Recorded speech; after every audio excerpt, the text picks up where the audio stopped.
अधिक 7 स्टार या सुद्धा आहेत. 10% तर ऍडव्हान्स भरणाऱ्या लोकांना आहेतच. त्या व्यतिरिक्त आहे 7 स्टार मिळणे काय अवघड नाहीये.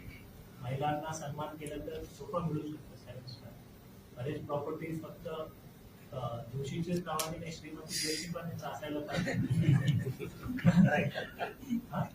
नक्की दखल सो ते एक आहे.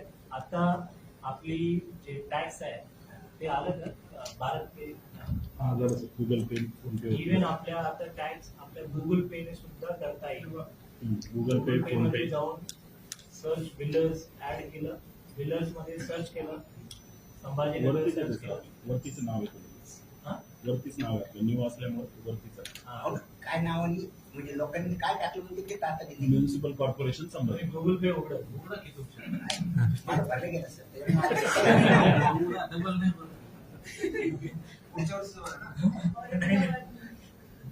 उसमें क्या है, सर्च बिल्डर्स पहिले प्रॉपर्टी टॅक्स शोधा किंवा हे करा. आता सर्च बिल्डर्स मध्ये संभाजीनगर केलं तर मग तुमच्या फक्त मालमत्ता क्रमांक टाकलं तर ते टॅक्स मध्ये होईल. ऑनलाईन भरताना सर मोबाईलवर फार प्रॉब्लेम फोन पे दुकानाला पण विचारा किती प्रॉब्लेम आहे. फोन पे आम्ही पीसीवर करतो. नाही, फोन पेला आपलं म्युनिसिपल टॅक्स म्हणून एक ऑप्शन आहे फोन पे मध्ये, हाऊसिंग अँड सोसायटी मध्ये. त्याच्यावरती गेलं की आपण सर्च जर केलं, बऱ्याच नगर परिषदा आणि मनपाचे नाव आहे, त्याच्यामध्ये आपलं नाव वरतीच येते, municipal corporation Sambhajinagar property tax. हे बघा, Sambhajinagar municipal corporation Sambhajinagar property tax. त्याच्यावर क्लिक केलं की ज्या ज्या गोष्टी आपल्याला करता आला पाहिजे त्या गोष्टी आम्ही करतो.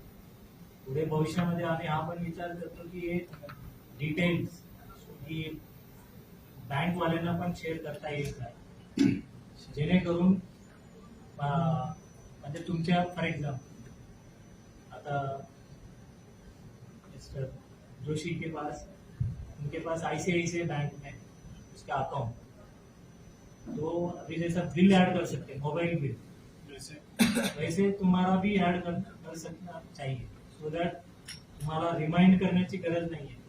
एप्रिल 1 तारखेला कट करून टाकणे म्हणजे ते कट करून. आता फक्त फोन पे वर आणि गुगल पे वर आहे. गुगल पे, फोन पे वर संभाजीनगर केल्यानंतर येतं ते छत्रपती संभाजीनगर असं नाही. दुरुस्तीला टाकले आम्ही. संभाजीनगर म्युनिसिपल कॉर्पोरेशन संभाजीनगर ते करत होते, परंतु आपली बँक डिपॉझिट काही गोष्टी आपण देऊ शकत नाही. मग त्यांनी काम थांबवलं होतं. त्यांना आम्ही एक नोटीस देतो. जर त्यांनी नोटीसचा प्रतिसाद नाही दिला ते काम आम्ही स्वतः महानगरपालिकेच्या मार्फतच करणार. दुसऱ्या एक गोष्टी आम्ही आणतोय ते पार्किंगचा प्रॉब्लेम आहे, किती आहे.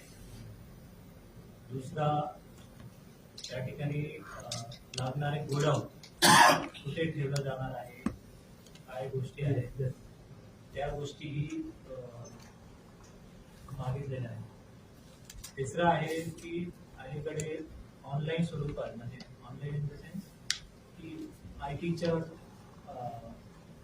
वापर करून कशा पद्धतीने जास्त